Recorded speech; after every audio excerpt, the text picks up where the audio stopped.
Episode 2 aired, and I need to go on a rant for a moment because I'm kind of pissed off about this. I posted last night on X. This is the second HBO Max DC series featuring full frontal male nudity in a superhero show. Peacemaker season 2, the opening has some orgy scene with full frontal male. Now, I'm no prude. Okay, whatever. I'm no prude, but I'll tell you, James Gunn's Gods and Monsters, that's the first phase of his DC, should be renamed Dongs of Death, because that's what we're getting, dongs and death of characters. This is infuriating. Then we've got Hal Jordan sneaking dead bodies to prove he's trying to do an investigation. Drags these naked male bodies. You could have done that scene and not had them covered or not shown it. It wasn't necessary at all to the story. And I just wonder what the hell he is doing. We're off the rails here. And not to mention, and we'll get to it, a whole conversation about white male privilege, blah, blah, blah, that sounds so dated. It's out of 2017. What the hell are we even doing with Lanterns?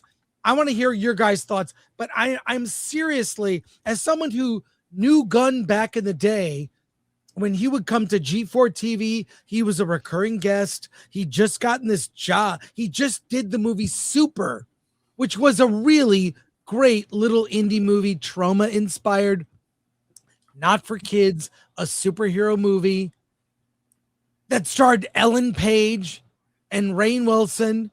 Very good film. And he went from that to doing Guardians, and now what the hell is he even doing?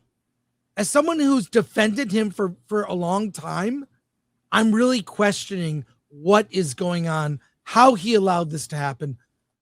We'll go in depth, but what do you guys think of Lanterns episode 2? Jump right in. Well, technically that was an alien penis we all saw. Right.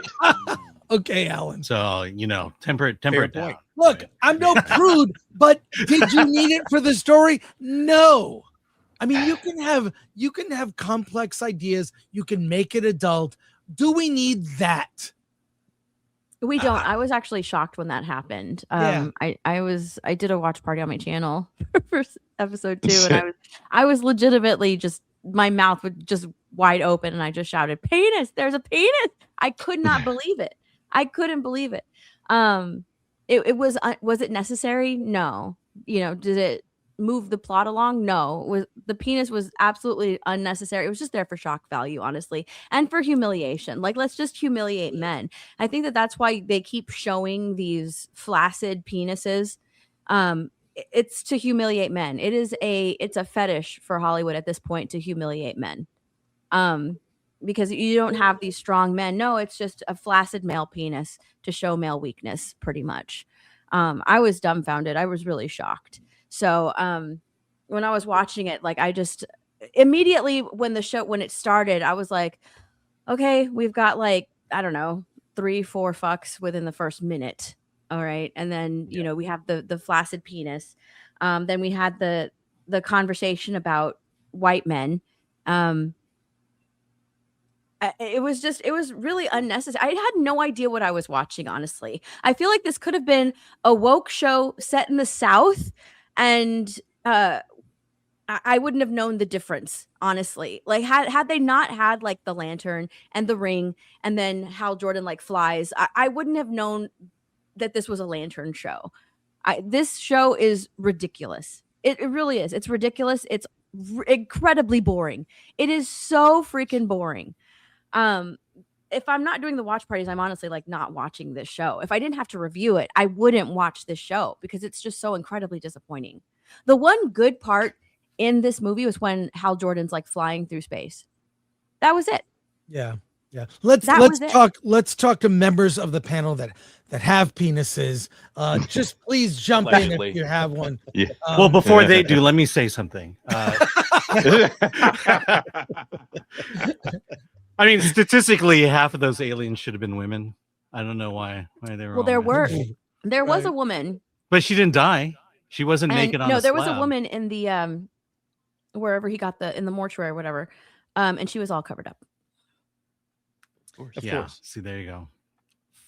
Yeah. All right, Maybe equitable. guys. I want other members of the I mean, panel. Steph said it all, man. Steph said it all. It's about racial grief. It's about shock value, and it's about mystery box. That's pretty much what Lanterns is. And every episode, they're going to set up some other mystery that they'll probably, I don't know whether they'll resolve it or not, but I mean, this is a dumb show. This is such a low IQ show, and I'm sad that this is a part of Green Lantern. Green Lantern should be cosmic. You know, it should be out there in space. We should be dealing with aliens. We should be dealing with so much fun and exciting stuff, and we're dealing with some backwater town, and naked dead aliens. I just don't get it, man. This is trash. There's no other word to describe it. This is just utter garbage, man. And I'm sad that they're doing this to one of the great heroes of DC. DC deserves better than James Gunn. Yeah, I was on George's show yesterday, and Paul was talking about the fact that this show probably didn't have a large budget, and so they couldn't go full superhero. But what I watched yesterday was it felt like it was Roger Corman's Fantastic Four, where you didn't have a lot of money to do special effects, so you have to imply special effects or imply superpowers. And I'm watching this thing going, I still want to see Green Lantern do something Green Lantern-y. And we're still not getting it. It's just very cheap effects, and everything that happens is being said off screen. What do you mean? They showed him flying, where you can obviously tell that he was on a wire because his body was just moving back and forth, and it looks so silly. And he needed to fly in order to find the courthouse or wherever. Again, that's the extent of what they're putting into this. Yeah, I feel like because everybody knows that they've talked about everything that they pulled inspiration from for this, with as far as True Detective, Yellowstone, all these things. I love that kind of stuff, right? And I like Green Lanterns. I was never a hardcore Green Lanterns guy, but I like it. But it's one of those things where this show doesn't feel like it gets where it's pulling inspiration from on either side. It doesn't get the Green Lantern shit, and it doesn't get the Yellowstone, True Detective, all of that. It just feels like a cheap copy of both, and kind of disrespectful of all of it, of every last bit. Now, with that being said, like, I don't despise this show. It's just like I just don't really. I'm uninterested. This is one of those where, like, I'm somebody who pushes for the weekly model. I like the weekly model release of things, but with this show, I'm like, you should have done this binge, because I'm starting to not give a shit from episode 1. Like, I needed this all in one go. And so I think it's just kind of it is a disappointment, even if, regardless of what camp you fall in as far as interests, and you can just feel the same tropes, all the shit we've been seeing for years. And I mean, this shouldn't be surprising from the dude that put out the Watchmen show, which is like one of the worst things I've ever seen in my life. Yep. And so it feels like that. I'm getting vibes of, like, I don't know if you guys, I tried to watch Lovecraft Country back when it came out. I'm kind of feeling a little bit of that in there. Like, it's just, I have a lot of problems with this show, just like you guys. Y'all kind of were right on it. And then I'll say, when I saw him flying in space and got him in his costume, and, he's going to see Sinestro and stuff at the end of season 2, I'm like, this is what the show's supposed to be. Like, this is cool. When you see the Lantern, you're like, oh, man, I get to see this cool looking, gritty, like, the Lantern, and just these aspects of what the actual Green Lantern stuff is, which is barely in here. It gets me excited. And then I remember what show I'm watching, and I'm like, damn it. Badger, what are your thoughts? I'm tired of them fucking saying, oh, we pulled from the comics, but then they just pure from whatever obscure little run that lets them do what they want to do. And then they take out all the context of what made it work in the comic. And then people go, well, what happened in the comics? Why do this show? Now, the answer to that is clearly this is HBO that wanted it to be True Detective, because we heard even when it was with Greg Berlanti and Mark Guggenheim, they wanted to do cosmic, and HBO was like, no. more True Detective, which means spend less money. You could have done a question show. You could have done any number of detective show and had this been slow moving, ground and gritty. But it also still baffles me that we've made almost every single mistake that the DCEU made of we'll just have everyone past their prime. I'm just tired of it. I'm so fucking tired of it. And then everyone liked at the end when Sinestro showed up to do his Hannibal Lecter scene. When we could have just had an entire series of Sinestro being the training officer and showing him being resentful of the Green Lanterns and like, oh shit, he's going to go to Yellow Lantern, and Hal being the best of the Lanterns. Instead, we've just gone to the end of that story, and then we just changed the lore however we want. And they'll just defend whatever they want to, the gun fans, just because they don't want to be on the same side as us. Well, it had a pretty strong debut. Here it is. Lantern premiere pulls in 9.3 million viewers in first 3 days on HBO Max. That's sizable. That's decent. How will that hold by episode 8? And Ira, a prediction. We're not going to find out the fate of Hal until episode 8. They're going to run that mystery into the ground. This entire episode 2 took place in 2016 in the past. No time jumping. It's all set up mystery box. But I think one of the most annoying things about this episode was that speech. Probably going to have to cut this out, and we're going to get hit. But let's watch this speech. You know what I'm talking about. This seems so dated. It came out of nowhere. It came out of nowhere. Yes. Seems it really so, did come out of nowhere. It's a scene that can be clipped, like just plucked out of this episode, and it wouldn't matter. And it's such a out of nowhere clip. The worst part is you have two black characters complaining about what I didn't know the woman, the actress who plays the woman, was a brown person. She seemed the way they lit her. She seemed not very all browns light are skin. equal. She is she does not have the accent, but she is that type of brown. Yeah, it's not transferable. I mean, I figured that out. I didn't. Right. It was a dark bar. It was a dark. Oh my God! Come on. I'm just saying. Okay, let's watch this scene. Which, if you're seeing this, you're probably not seeing this because there's a severe lack of racism in America. We really need more. Let me ask you: is she Indian? Is that what we're? Yeah, she's Indian. Yeah. Okay. First of all, she complains about white men and their money. Growing up, the richest people I knew were Indians. I mean, I grew up in a very affluent neighborhood in Palos Verdes, and they're Indians, and I worked for a lot of Indians. I don't know where she gets this idea that she can't relate because her were they eccentric? Yes, they were. Oh my God! Yeah, the mansion. So I worked for a computer company. We mentioned this yesterday, but I sold Apple computers. The company was run. The store was run by Indian family. And filthy rich, and their house was filthy rich as well. And what preceded this conversation was a conversation that about like, Jon Stewart comes up to her and says, "So are you into that? What are you into? Like, is it open marriage?" Like, they got this whole weird conversation about sex fetishes. Put the nudity and put the dong aside for a moment. Put the dong conversation aside on the corpses.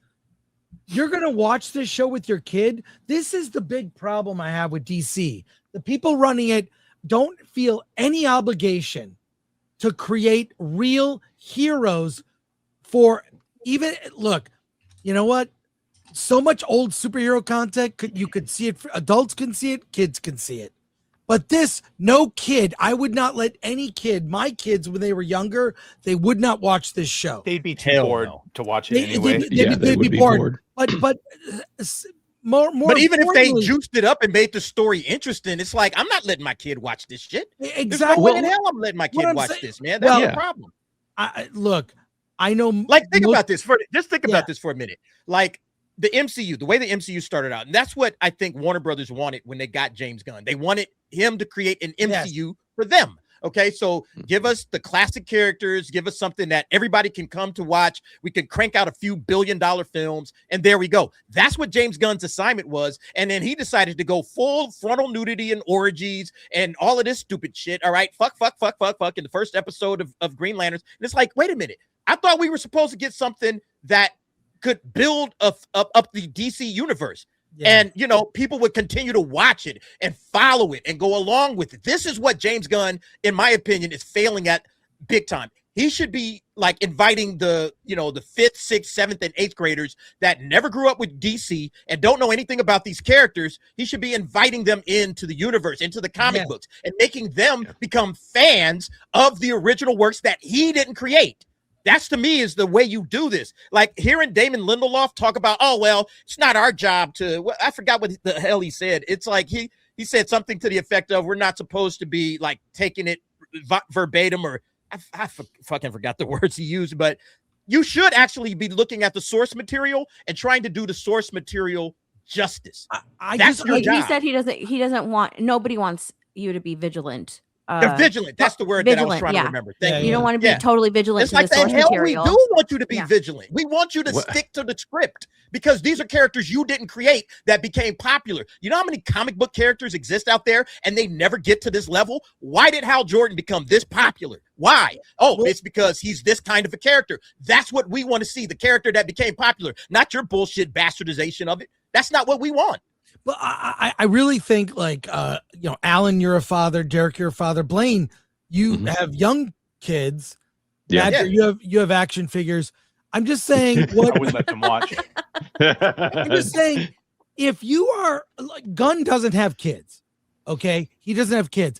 There should be an obligation, like, to you're trying to not only, like you were saying, Derek, like you're going to introduce a new generation to this character and this world, and to have heroes to look up to. I don't even like Jon Stewart. Like, he sleeps with some woman. Okay, he's a vegan. Is there a story behind that? What was going on with his dad? You know, like with we haven't gotten. Oh, that wasn't a joke, by the way. That wasn't a vegan joke, by the way, because he told the plant, like, I used to eat meat. Yeah. He is a vegan. That was weird. So now they made him a vegan. What are they turning Jon Stewart into? He's better in the cartoons than this. I'm just, wouldn't you feel George Lucas when he was writing Star Wars in the 70s, which was a dark era in America? He said to himself, kids today don't have heroes. I'm going to create a modern fairy tale. I'm going to create something that heroes for boys and girls. That's just black and white, good and evil. That's it. You look at the movies that were made surrounding Star Wars, there was some dark things, Taxi Driver, among a lot of other movies we could discuss from that period that were kind of depressing. Star Wars was like against everything else. You would think he'd want that. And now I feel like Hollywood doesn't know how to make heroes. It feels wildly out of touch.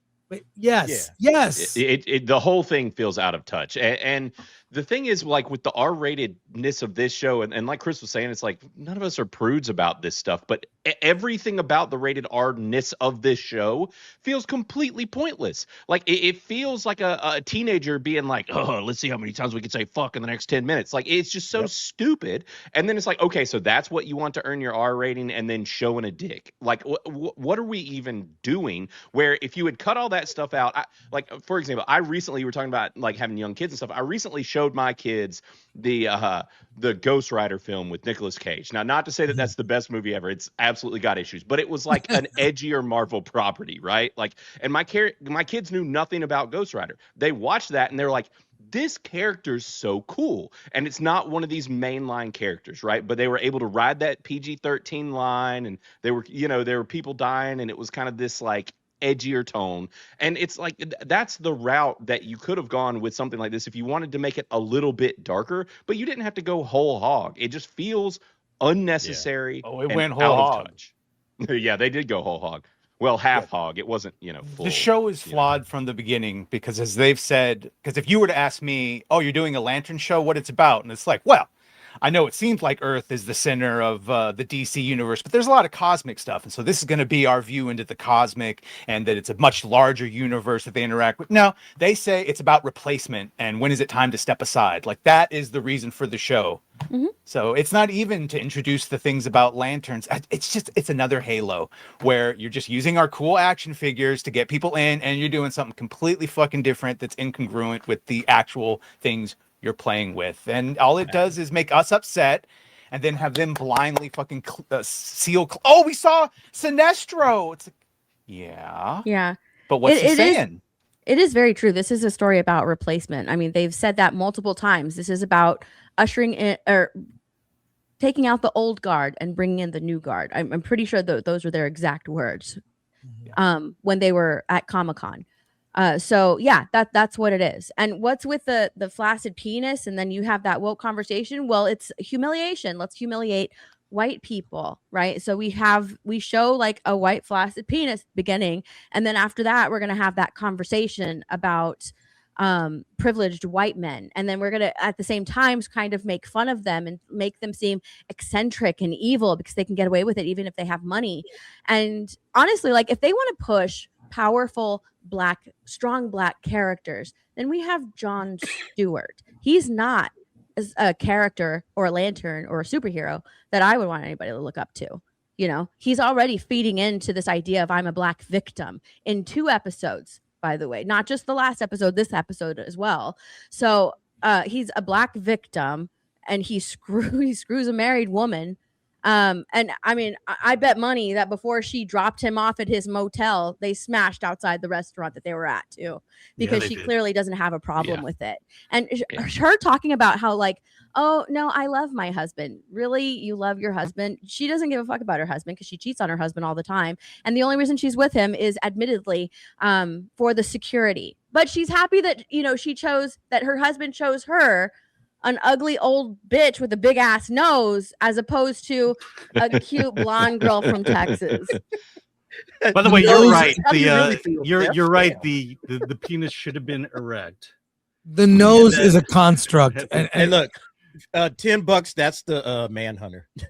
I got right. on her. Oh, that's what I said too. I was like, she's the man. Any other no, writer, she's the Manhunter. It's so obvious. But that's any other writer, I would have said that that's a red herring, and we're just supposed to think that. But I don't think they have the ability to write any other. So that probably the issue is replacement would have been fine if you were replacing Sinestro, who we already know goes down, and you were showing all his resentment of the Green Lanterns and how the Corps actually shackles him, and then it all leads to him doing the Yellow Lantern thing. But when you take Hal, who's supposed to be like the Green Lantern, and you give him all the worst traits of Sinestro and make it about how it's time to step aside because you don't have it anymore, old man, it's just alienating. And then you don't even get the cosmic on top of it. And every chance they get to show us something, like in the first episode, if we maybe could have seen Hal save that town from the meteor. Mm-hmm. In the second one, if we could have seen what was clearly supposed to be Atrocitus having his family wiped out, instead that's what I was so pissed off, man. They're just sitting there watching. I'm like, yo, show us. I want to see it.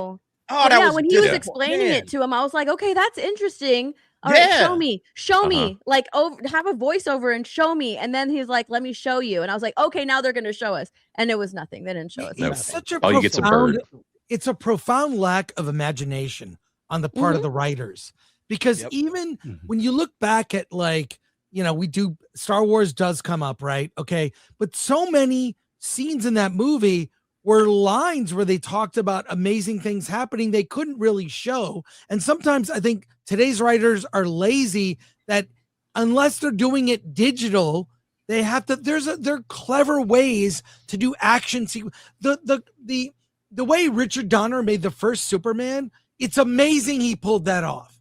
It's amazing, that movie, and the music does a lot of heavy lifting, and some of the effects are, looking back, are kind of bad, but it's so effective. It's really Chris Reeves' performance, and you have good actors. I like Kyle Chandler as Hal Jordan. I like Aaron Pierre as Jon Stewart. Just really good casting. I despise these writers and what they've done.